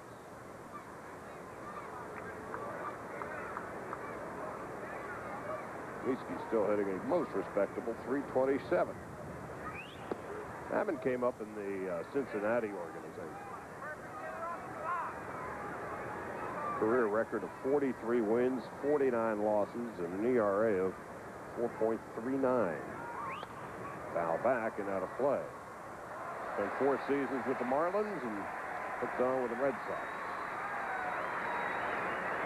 Go back to his days with Cincinnati. The Reds felt that Hammond's career might not last very long because he relied so much on the changeup, and Cincinnati was trying to get him to use the fastball a little more. Mieske with a one hopper to third. Naring makes the easy play, 2 gone. And I think that last pitch is a good indication of why Cincinnati wanted to do that. And it's not that you have to overpower hitters. Hammond came in with a fastball and tied the hitter up. So not overpowering, but throwing the pitch in the right spot with a fastball. Bill Garner hanging in. Now here's a guy, folks. When he was offered the job, he actually turned it down the first time as manager of Milwaukee. That doesn't happen very often. And why did he do that then? Well, Phil told us he wasn't quite sure. He liked things where he was in Houston with the family and everything, but Milwaukee came along and made such a nice offer. Then little number to end the inning, and that was a little story, wasn't it? There you go. We go to the bottom half of the ninth inning. Red Sox have 3 more outs to tie this baby up. The Green Monster hasn't been so monstrous today. A home run by Mike Matheny has given the Milwaukee Brewers their 2-1 lead. That was in the 5th inning. Red Sox had a run in the bottom of the 8th. As we head to the bottom of the 9th, Red Sox are trailing by 1, and they've got their 3, 4, and 5 hitters coming up. Will Cordero, Mo Vaughn, and Reggie Jefferson. But Cordero is nothing for 3, couple of strikeouts, and he takes inside for a ball. And Doug Jones on in relief. This is his 12th save opportunity. He has been perfect on his first 11. And there's a call strike, 1 ball, 1 strike. Now this is where the experience really comes in. Doug Jones, I'm sure, has already taken a look out of the corner of his eye to see who's on deck. And the reason I bring that up is that this leadoff man becomes so important. And it's 1 ball and 2 strikes. Middle of the order today has not done much. And now a base hit for Cordero to lead off the bottom half of the 9th.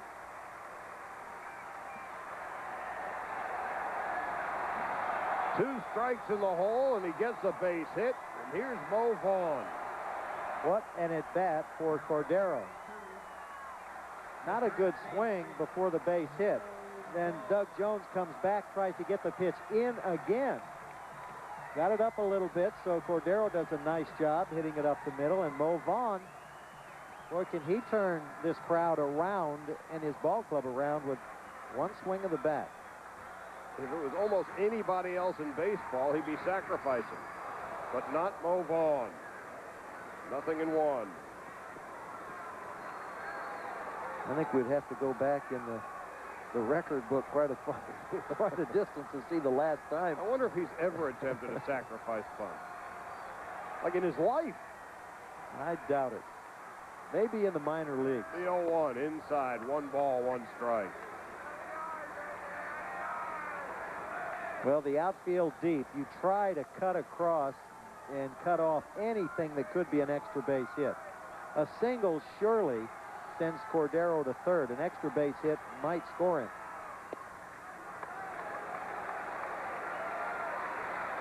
Two balls and a strike. Nobody out in the bottom of the 9th. Vaughn, who's 1 for 3. Single to right in the first. He struck out in his last 2 at-bats, but that was against the hard-throwing Ben McDonald, who had a brilliant performance today. There's a base hit in the right field. First and second and nobody out. For Vaughn, his second hit of the day. Nobody out, and Reggie Jefferson is next. Tim Naring to follow, and Troy O'Leary after that. And the only reason Cordero couldn't go to third, Vaughn hit the ball so hard, and second baseman Mark Loretta started to go up for the ball.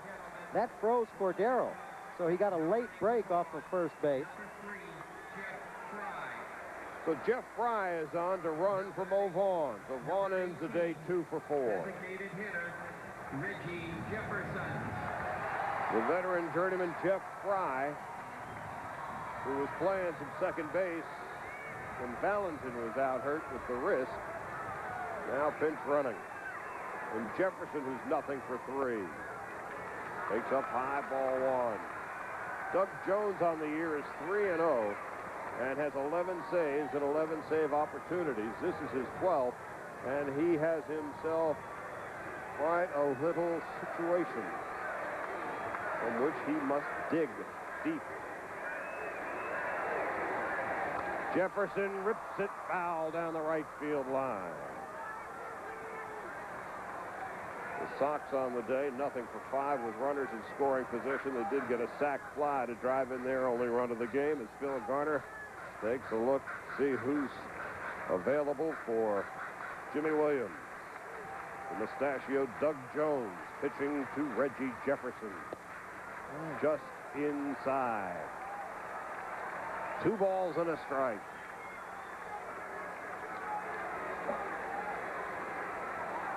Reggie has done his job when the chips were down. Here's the pitch. Fouled off to the left side and out of play. 2 balls and 2 strikes. Bottom of the 9th. Red Sox with runners at first and second. Cordero led off the 9th with a single to center and Vaughn single to right. Phil Garner can only hope that his man Doug Jones can do the job, and Jimmy Williams hopes that his man Reggie Jefferson can do the job, and he fouls it back. When you get to a certain part of the game, you try to manage and manipulate a ball game to where when it comes down to the end, you have the right matchups, and I'm sure that Jimmy Williams feels pretty good about this situation. Ball 3. 3 balls and 2 strikes, nobody out. And before you ask, the answer is no. Keep them where they are.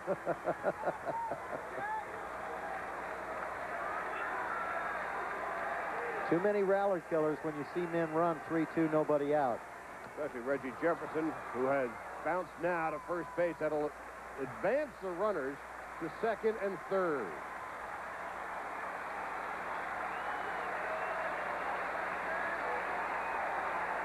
Second and third with 1 out. That brings up Tim Naring. Phil Garner's going to come out, and I suspect that they're going to discuss whether or not and the ups and downs of intentionally walking Tim Naring.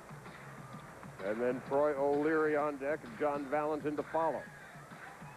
Charlie, I think the way things are going for Boston this year and the way the bullpen has been struggling, Jimmy Williams has to go for the throat right now. Now, you can't take out of the equation the possibility, and I'm saying lightly the possibility of a squeeze play to try and tie the ball game up and then go from there. But when you're in a situation right now where you match up bullpens this late in the ball game, I think Phil Garner has the advantage, at least by the numbers and the way each bullpen have performed so far this year. So this is where I think, in my opinion, Phil Garner goes out to get everybody alert and don't make any mistakes out there. Don't get caught by surprise. Be ready for anything. And you don't want to confuse or cloud too many things. For Doug Jones, his ball is to throw strikes, keep the ball down, and try to get a ground ball. Now, at this point, Milwaukee is drawing the infield up, which makes it a little bit easier to get that ball through if it's hit on the ground. And they're not going to walk Naring. So the infield is in for a play at the plate. The outfield is straight away. First pitch drilled deep to left field. It is way back. It is going. It is off the wall. And the Red Sox are going to win the game.